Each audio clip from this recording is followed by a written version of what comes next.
Welcome to Revelation Unraveled. On this program I want to talk about where the Antichrist comes from, because I believe the Bible states very clearly that he will come from the city of Estambul, Turkey. As you know, the Bible predicted very clearly that Jesus Christ would be born in the city of Bethlehem. So we should not be surprised that the Bible also reveals where the Antichrist will come from. Most Bible scholars agree that in chapter number 7, the great Old Testament prophet Daniel reveals that the Antichrist will come from the revived Roman Empire. But I believe in chapter number 8, Daniel pinpoints this location much more exactly. Let's see what the prophet says in chapter 8, verse number 8.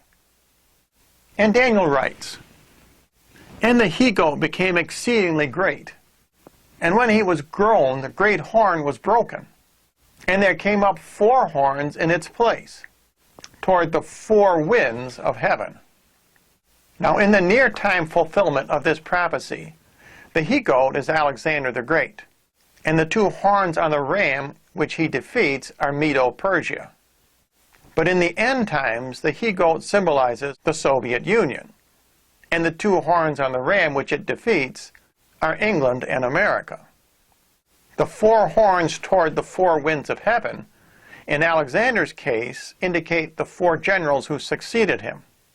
But in our own time, it refers to the city of Rome, and the 4 wind directions, north, east, south, and west, indicate that the entire world will be taken over by the one-world communist tyranny. In verse number 9, Daniel writes, "And out of one of them came forth a little horn, which waxed exceedingly great toward the south, and toward the east, and toward the glorious land." Now this glorious land refers to Jerusalem, and the little horn, in the near-time prophetic fulfillment of Daniel, refers to Antiochus Epiphanes. But in the end times, this little horn refers to the Antichrist. Of course, the headquarters of the revived Roman Empire will be Rome. And in Revelation, St. John writes that they give their kingdom to the beast. And since this empire is worldwide, naturally it extends north, south, east, and west from the city of Rome. Of course, this means the Antichrist could come from the entire world. But if we draw a latitude and longitude through the city of Rome, I think we can pinpoint the location a little better. There's the latitude. Rome is just south of the 42nd parallel, and the longitude is, of course, north and south. Now, out of one of these 4 directions will come the Antichrist. And Daniel pinpoints the location even further in the next verse, because the little horn waxes exceedingly great towards the south, towards the east, and towards Jerusalem.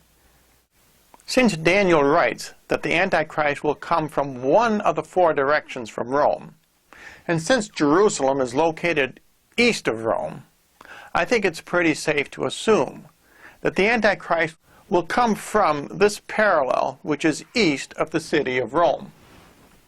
Daniel writes that the little horn waxes exceedingly great towards the south, towards the east, and towards the glorious land.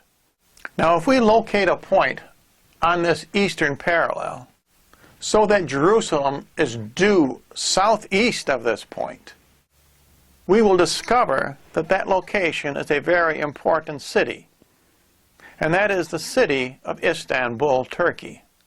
Estambul fulfills all the requirements of Daniel's prophecy. It is almost exactly on the parallel that Rome is located, therefore it is due east of Rome, and the glorious land is due southeast of Estambul, Turkey. It's interesting to look at the meaning of the word Estambul. Bethlehem, as you know, means the city of bread, and Jesus is the bread of life. He referred to himself as the bread which came down from heaven. Would the meaning of the word Estambul also refer to the Antichrist? But would anyone ever give their city an evil name? But they might give their city a name that has no meaning whatsoever. And Estambul actually is a meaningless name. It does not signify anything. It simply means in the city. We might express it as downtown. Istanbul, as far as meaning goes, is meaningless, and therefore a very good indication that the Antichrist will come from that city. So why is it important for us to know where the Antichrist comes from? It's important because at the current time there are so many candidates whose names are bandied about as being possibly the Antichrist when they cannot possibly be the Antichrist. People like Hillary or Bill Clinton or Henry Kissinger or Tony Blair or Juan Carlos of Spain or, of course, our own Barack Obama. None of these people come from Istanbul, and none of them can be the Antichrist. In conclusion, we see that the Bible tells us where Jesus, our Christ, comes from and where the Antichrist comes from. But remember, God reveals the future to us, not to scare us, but to prepare us. And if you would like more information, simply write to the address you see on your screen.